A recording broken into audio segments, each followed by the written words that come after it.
اعوذ باللہ من الشیطان الرجیم بسم اللہ الرحمن الرحیم رب اشرح لی صدری ویسر لی امری واحلل عقدۃ من لسانی یفقهوا قولی رب یسر ولا تعسر وتمم بالخیر رب یسر ولا تعسر وتمم بالخیر اللہم صلی علی محمد وآل محمد وعجل فرجہم۔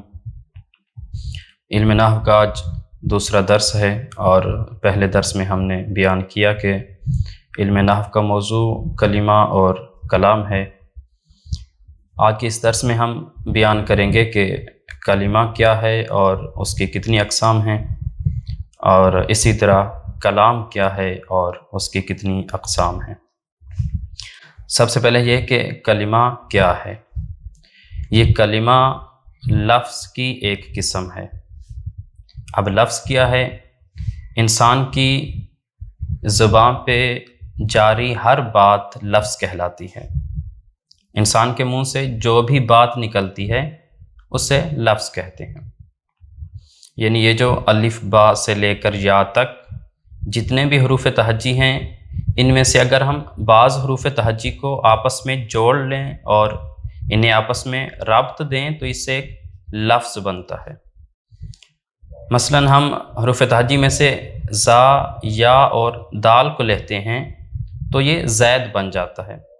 اب یہ جو حروف تہجی کا مجموعہ یا حروف تہجی کو ملا کر ہم نے زبان سے ایک بات اور ایک لفظ جاری کیا، اسے لفظ کہتے ہیں۔ اب اس لفظ کی دو قسمیں ہیں، یعنی یہ جو ہم زبان سے کوئی بات کرتے ہیں یا کوئی کلام کرتے ہیں یا کوئی لفظ جاری کرتے ہیں، یہ لفظ یا بے معنی ہوتا ہے یا با معنی ہوتا ہے۔ یعنی اس لفظ کا یا کوئی معنی ہوتا ہے یا معنی نہیں ہوتا۔ پہلی قسم ہم ان میں سے ایک قسم کو لیتے ہیں کہ وہ قسم جس کا کوئی معنی نہیں ہوتا۔ مثلا ہم عام بھی لفظ استعمال کرتے ہیں کہ پانی وانی، یا اسی طرح روٹی شوٹی یا گپ شپ۔ اب یہ مثلا جو وانی لفظ ہے پانی وانی میں، اس کا کوئی معنی نہیں ہے، کوئی مطلب نہیں ہے۔ یعنی جب متکلم یہ لفظ بولتا ہے تو سامنے والے کو اس سے کچھ سمجھ نہیں آتا، اس کا کوئی معنی نہیں ہے، کوئی مطلب نہیں ہے، کوئی مفہوم نہیں ہے۔ اب ایسے بے معنی الفاظ کہ جس کا کوئی معنی ہی نہیں ہے، مثلا ہم زید کے الفاظ کو اگر ہم حروف کو الٹا پڑھیں، زید کو دیز پڑھیں تو دیز کا کوئی مطلب نہیں ہے، کوئی مفہوم نہیں ہے، کوئی معنی نہیں ہے۔ اب یہ جو بے معنی لفظ ہے اسے لفظ مہمل کہتے ہیں۔ لہٰذا لفظ کی وہ قسم کہ جس کا کوئی معنی نہ ہو، جو بے معنی لفظ ہو، اسے لفظ مہمل کہتے ہیں۔ اب آتے ہیں دوسری قسم کی طرف، یعنی وہ الفاظ جس کے معانی ہوتے ہیں، جس کے مطالب ہوتے ہیں، جس کے مفاہیم ہوتے ہیں، کہ جب متکلم کوئی بات کرتا ہے تو سامنے والے کو اس سے کچھ سمجھ آتا ہے۔ مثلا روزمرہ کے ہمیں جتنے بھی ہمارے الفاظ ہیں، مثلا یہ ٹیبل، موبائل، کرسی، پانی، جتنی بھی یہ الفاظ ہیں، ان الفاظ کے معانی ہیں۔ یا مثلا زید ہے یا ناصرہ ہے، اب ان الفاظ کے معانی ہیں۔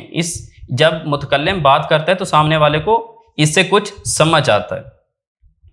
لہٰذا ایسے الفاظ جن کے کچھ معانی ہوتے ہیں، مطالب ہوتے ہیں، مفاہیم ہوتے ہیں، ایسے بامعنی لفظ کو لفظ موضوع یا لفظ مستعمل کہا جاتا ہے۔ اب لفظ کی ایسی قسم کہ جس کا کوئی معنی ہے، کوئی مفہوم ہے، کوئی مطلب ہے، اس کی آگے پھر دو قسمیں ہیں۔ یہ جو بامعنی لفظ انسان کی زبان پہ جاری ہو رہا ہے، یا یہ مفرد ہوگا، یعنی تنہا لفظ ہوگا، ایک لفظ ہوگا۔ اگر تو ایسا لفظ ہے یعنی تنہا ایک لفظ ہے اور ہے بھی بامعنی، تو اس صورت میں ایسے لفظ کو کلمہ کہا جاتا ہے۔ بامعنی، مفرد، تنہا ایک لفظ، اور اس کو کوئی معنی بھی ہے تو اسے کلمہ کہا جائے گا۔ مثلا زید ہے، رجل ہے، اب ایک لفظ ہے، تنہا لفظ ہے، اب اس کا معنی بھی کوئی ہے تو اسے کلمہ کہا جائے گا۔ اور اسی بامعنی لفظ کی جو دوسری قسم ہے کہ ایک لفظ نہیں ہے، ایک کلمہ نہیں ہے، دو یا دو سے زیادہ کلمات کا مجموعہ ہے۔ مثلا جاء زید، زید آیا۔ اب جاء پہلا کلمہ ہے، زید دوسرا کلمہ ہے۔ اب جب دو کلمات کو آپس میں جوڑا ہے ہم نے، تو دو کلمات کا مجموعہ ہے تو اسے مرکب کہا جائے گا۔ لہذا المختصر جو بامعنی لفظ اگر تنہا ہوا، مفرد ہوا اور ایک لفظ ہوا تو اسے کلمہ کہا جائے گا، اور اگر دو یا دو سے زیادہ کلمات کا مجموعہ ہوا تو اسے مرکب کہا جائے گا۔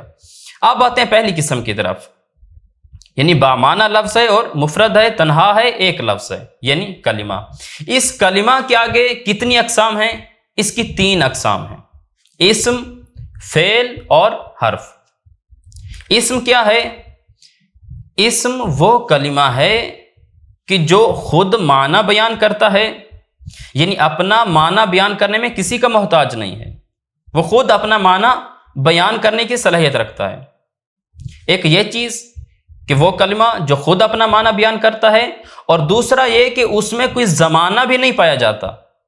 مثلا راجلون مرد، اب راجلون یہ تو بتا رہا ہے کہ اس کا کوئی معنی ہے اور یہ اپنا معنی بیان کرنے میں کسی چیز کا محتاج نہیں ہے، راجلون یعنی مرد، یہ خود اپنا معنی بیان کر رہا ہے، اپنا معنی بیان کرنے میں نہ فعل کا محتاج ہے نہ حرف کا محتاج ہے، تو راجلون خود اپنا معنی بیان کر رہا ہے۔ اور دوسری چیز میں کیا کہ راجلون میں کوئی زمانہ بھی نہیں پایا جا رہا۔ اب راجلون یہ نہیں بتا رہا کہ یہ سابقہ زمانہ یعنی ماضی کے زمانے کا کوئی مرد ہے، یا حال کا کوئی مرد ہے، یا مستقبل کا کوئی مرد ہے، نہیں، زمانہ بھی نہیں پایا جا رہا۔ یا اسی طرح مثلا فارسن گھوڑا، اسدن شیر، اب جتنے بھی یہ الفاظ ہیں، کلمات ہیں، یہ کیا ہیں؟ یہ انہیں اسماء کہا جاتا ہے، یہ اسم ہے۔ کیوں؟ کیونکہ ان میں ایک تو خود معنی بیان کرنے کی صلاحیت پائی جاتی ہے، اور دوسرا کیا کہ ان میں کوئی زمانہ بھی نہیں پایا جا رہا۔ تو لہٰذا کلمہ کی پہلی قسم اسم ہے۔ دوسری قسم جو کلمہ کی ہے وہ ہے فعل۔ فعل کیا ہے؟ فعل ایک چیز میں اسم کی طرح ہے اور ایک چیز میں اسم سے تھوڑا مختلف ہے۔ جو چیز اسم کی طرح ہے فعل میں، وہ کیا کہ یہ فعل بھی خود اپنا معنی بیان کرتا ہے، یہ اپنا معنی بیان کرنے میں کسی چیز کا محتاج نہیں ہے۔ جس طرح کے اسم میں ہم نے کہا، جس طرح اسم اپنا معنی بیان کرنے میں کسی چیز کا محتاج نہیں ہے، اسی طرح فعل بھی اپنا معنی بیان کرنے میں کسی چیز کا محتاج نہیں ہے، نہ اسم کا نہ حرف کا۔ اور دوسری چیز جو فعل میں تو پائی جاتی ہے لیکن اس میں نہیں پائی جاتی، وہ کون سی ہے؟ وہ یہ کہ فعل میں ساتھ زمانہ بھی پایا جاتا ہے، جبکہ اسم میں زمانہ نہیں پایا جاتا۔ مثلا ناصرہ، اس نے مدد کی۔ اب اس میں 2 چیزیں ہیں، ایک تو نصرن ہے مدد کرنا، ناصرہ خود اپنا معنی بیان کر رہا ہے، معنی بیان کرنے میں کسی چیز کا محتاج نہیں ہے، نہ اسم کا نہ حرف کا۔ تو لہذا پہلی چیز کیا ہوئی کہ یہ خود اپنا معنی بیان کر رہا ہے، اور دوسرا یہ بھی بتا رہا ہے کہ یہ کام یعنی یہ مدد کب ہوئی۔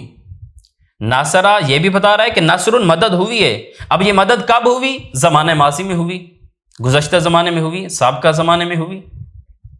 تو لہٰذا فعل اسی طرح مثلا ینصرو کو لے لیتے ہیں۔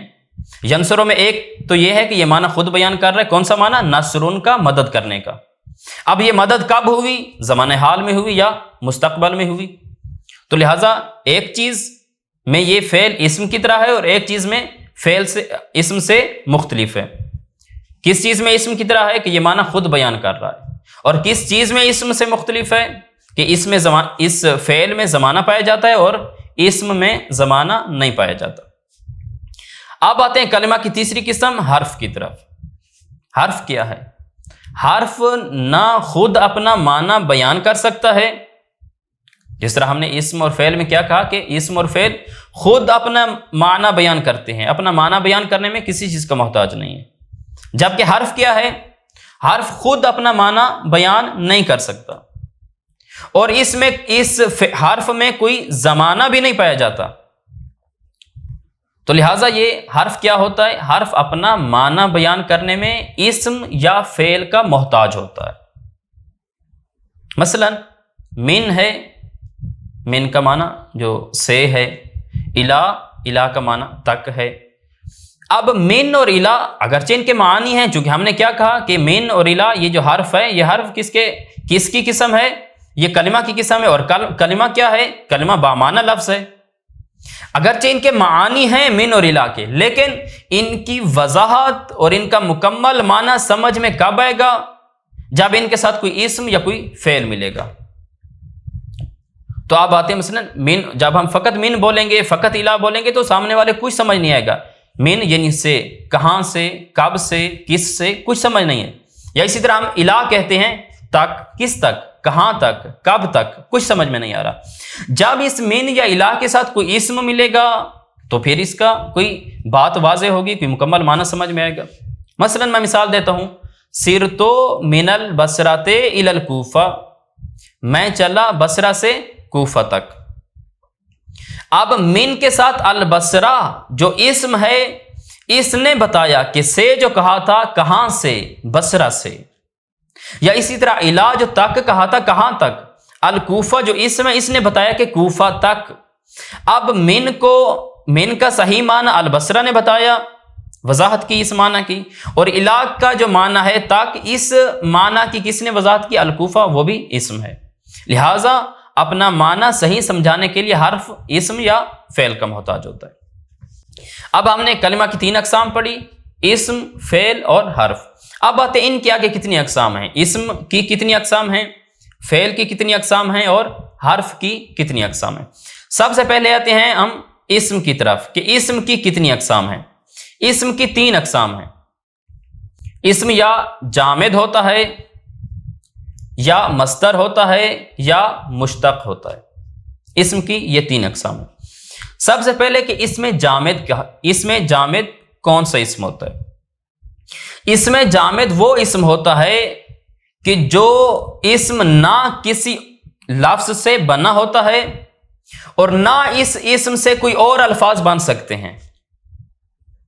یعنی جو لفظ نہ کسی لفظ سے بنا ہو اور نہ اس سے کوئی اور الفاظ بن سکتے ہوں، ایسے اسم کو اسم جامد کہا جاتا ہے. مثلا یہی راجلن مرد، فارسن گھوڑا، یا اسدن شیر الی آخر، یہ جتنے بھی اسماء ہیں، مثلا حجرن پتھر، تو یہ اسماء نہ کسی سے بننے ہیں، کسی لفظ سے نہیں بنے. راجلن کسی سے نہیں بنا، کسی لفظ سے نہیں بنا، بلکہ جس نے بنایا ہے اس لفظ کو، جس نے یہ نام رکھا ہے، مرد کا نام راجلن رکھا ہے، اس نے بنایا ہی اسی طرح راجلن ہے، کسی اور لفظ سے مدد نہیں لی.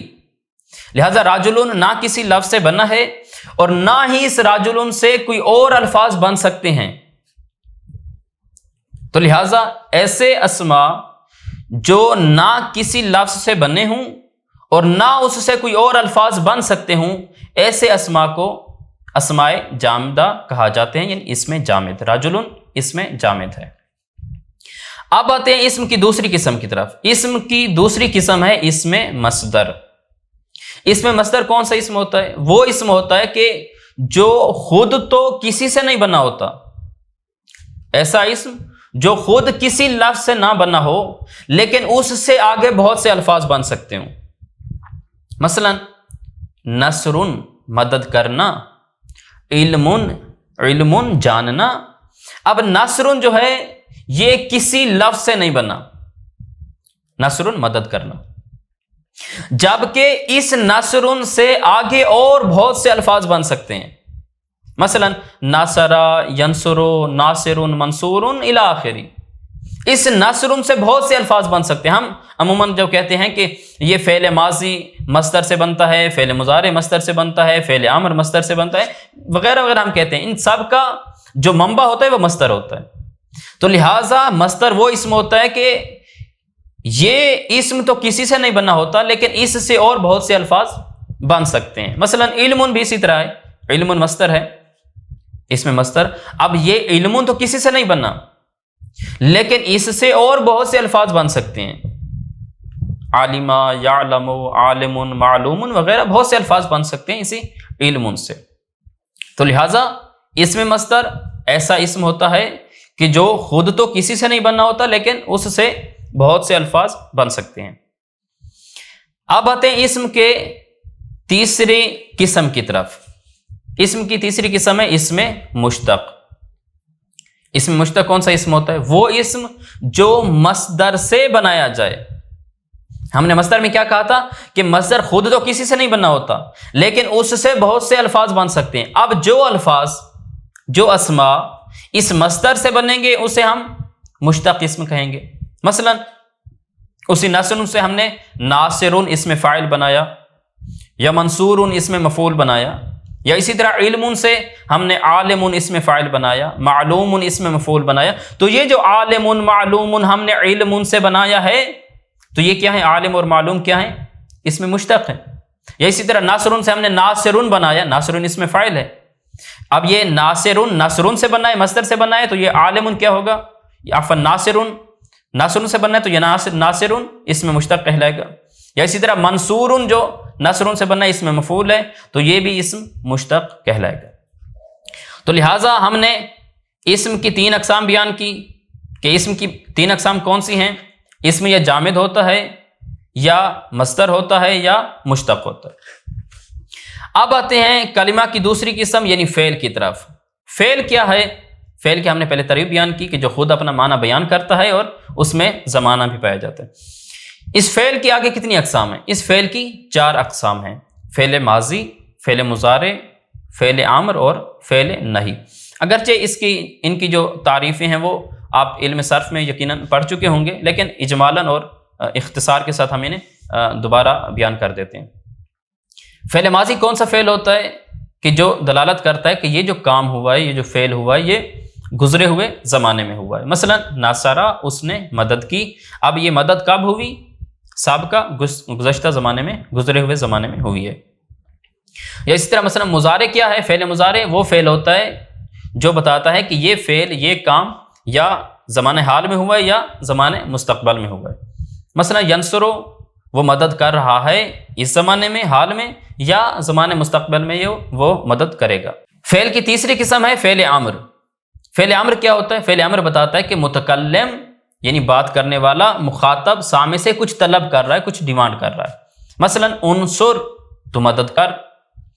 اور فعل نہی کیا ہوتا ہے؟ فعل امر کے برعکس ہوتا ہے کہ جو متکلم ہوتا ہے وہ سامنے سے کہہ رہا ہوتا ہے کہ تو ایسا مت کر۔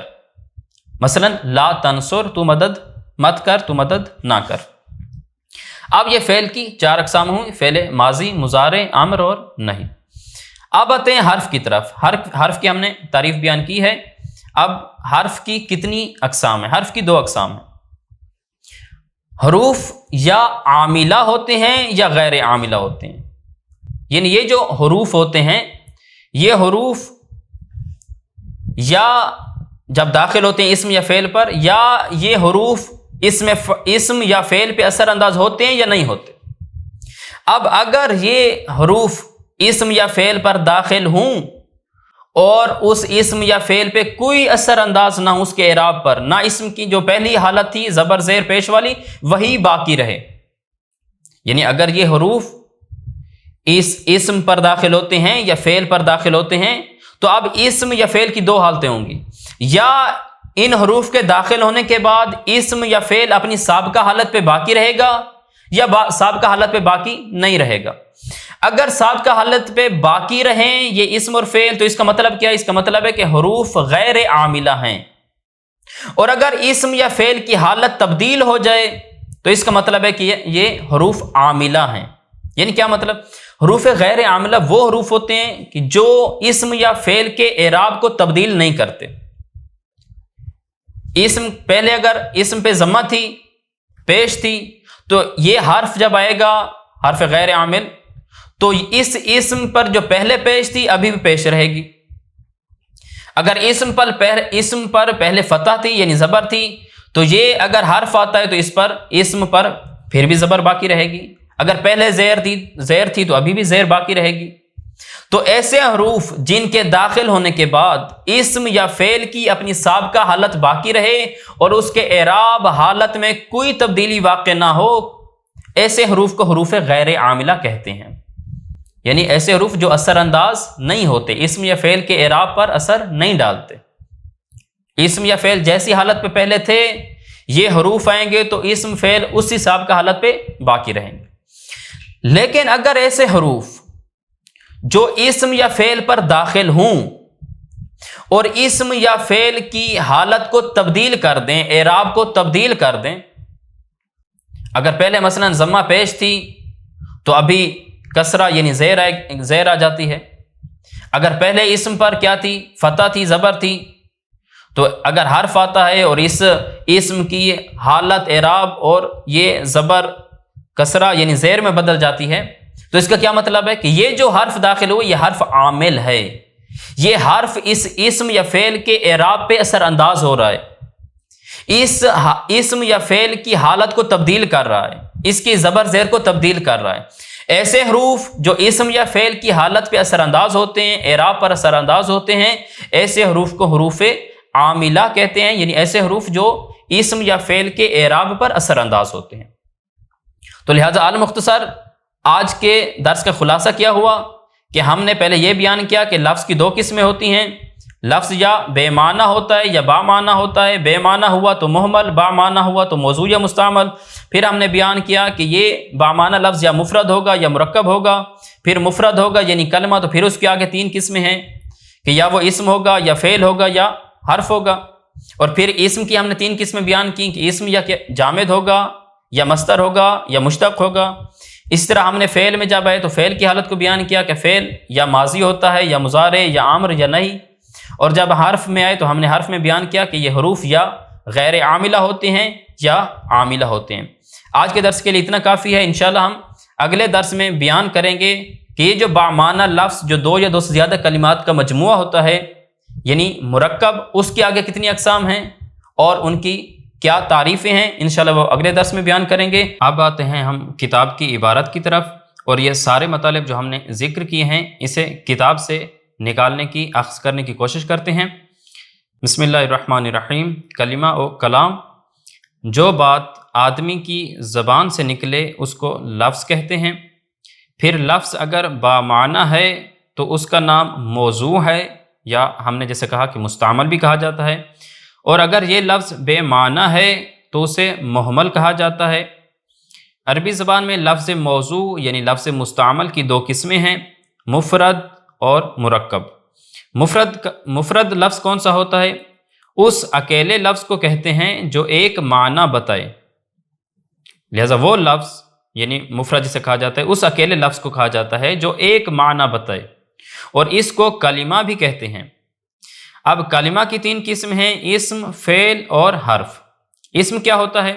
اسم وہ کلمہ ہے جس کے معنی بغیر دوسرے کلمہ کے ملے معلوم ہو جائے، یعنی جو اسم وہ کلمہ ہے جو اپنا معنی خود بیان کرتا ہے، اپنا معنی دینے میں کسی اور کلمے کا محتاج نہیں ہوتا، اور اس میں تینوں زمانوں یعنی ماضی، حال اور استقبال، اس میں سے کوئی زمانہ بھی نہیں پایا جاتا، جیسے راجل مرد، علم مفتاح چابی۔ اسم کی 3 قسمیں ہیں، جامد، مصدر اور مشتق۔ جامد اسم کون سا ہوتا ہے؟ وہ اسم ہے جو نہ خود کسی لفظ سے بنا ہو اور نہ اس سے اور کوئی لفظ بنتا ہو، جیسے راجل فارس۔ اب نہ راجل کسی اور لفظ سے بنا ہے اور نہ ہی اس سے کوئی اور لفظ بن سکتا ہے، فارس بھی اسی طرح ہے۔ مصدر وہ اسم ہے کہ جو خود تو کسی لفظ سے نہیں بنا ہوتا مگر اس سے بہت سے الفاظ بن سکتے ہیں، مثلا نصر، ضرب۔ اب نصر مدد کرنا، ضرب مارنا، یہ کسی سے نہیں بنے لیکن اس سے آگے بہت سے الفاظ بن سکتے ہیں، مثلا نصر سے ہم ناصرہ کہیں، ینصر، ناصر، منصور، بہت سے الفاظ بنا سکتے ہیں نصر سے۔ اس کے بعد ہے تیسری قسم مشتق۔ مشتق وہ اسم ہے جو مصدر سے بنا ہو، یعنی جو ہم نے متعدد الفاظ مصدر سے بناتے ہیں، یہ جو الفاظ مصدر سے نکالتے ہیں ان الفاظ کو، ان اسما کو مشتق اسما کہا جاتا ہے، جیسے ضرب سے ضارب بناتے ہیں، یضرب بناتے ہیں، ضرب بناتے ہیں، یا نصر سے ناصر بناتے ہیں، منصور بناتے ہیں، ینصر و نصر بناتے ہیں۔ یہ سارے کیا ہیں؟ مشتق ہیں، اور کس سے صادر ہوئے، کس سے بنے ہیں؟ نصر مصدر سے بنے ہیں۔ کلمہ کی دوسری قسم ہے فعل۔ فعل وہ کلمہ ہے جس کے معنی دوسرے کلمہ کے ملائے بغیر معلوم ہو جائے، یعنی فعل بھی اسم کی طرح وہ کلمہ ہے جو اپنا معنی خود بیان کرتا ہے، اپنا معنی بیان کرنے میں کسی غیر کا محتاج نہیں ہوتا، اور اس میں کوئی زمانہ بھی پایا جائے، یعنی جو 3 زمانے ہم نے بیان کیے، ماضی، حال اور استقبال، ان تینوں زمانے میں سے کوئی زمانہ بھی پایا جاتا ہے۔ مثلا ناصرہ، اس ایک مرد نے مدد کی، اس میں زمانہ کون سا ہے؟ ماضی کا ہے۔ ینصرو، وہ مدد کر رہا ہے یا کرے گا، اس میں حال اور استقبال کا زمانہ پایا جاتا ہے۔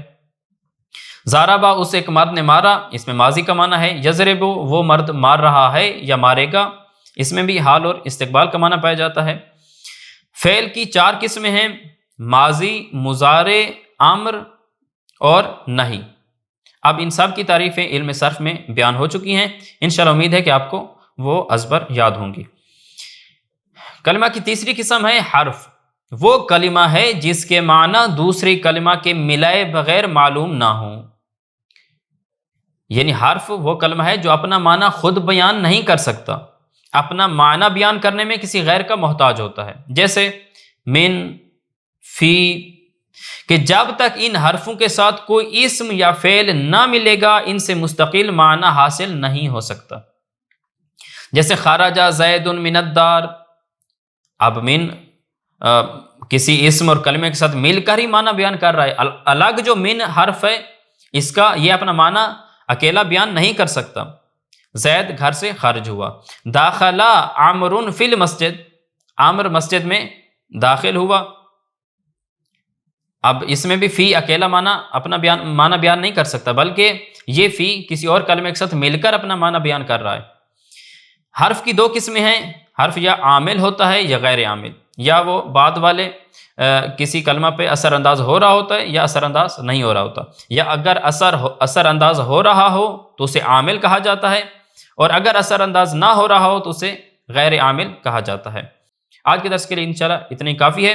اگلے درس میں ہم مزید آگے بیان کریں گے کہ مرکب کیا ہے، اس کی کتنی قسمیں ہیں، وہ انشاءاللہ اگلے درس میں۔ ھذا والحمد للہ رب العالمین وصلی اللہ علی محمد وآلہ الطیبین الطاہرین المعصومین، اللہم صلی علی محمد وآل محمد وعجل فرجہم۔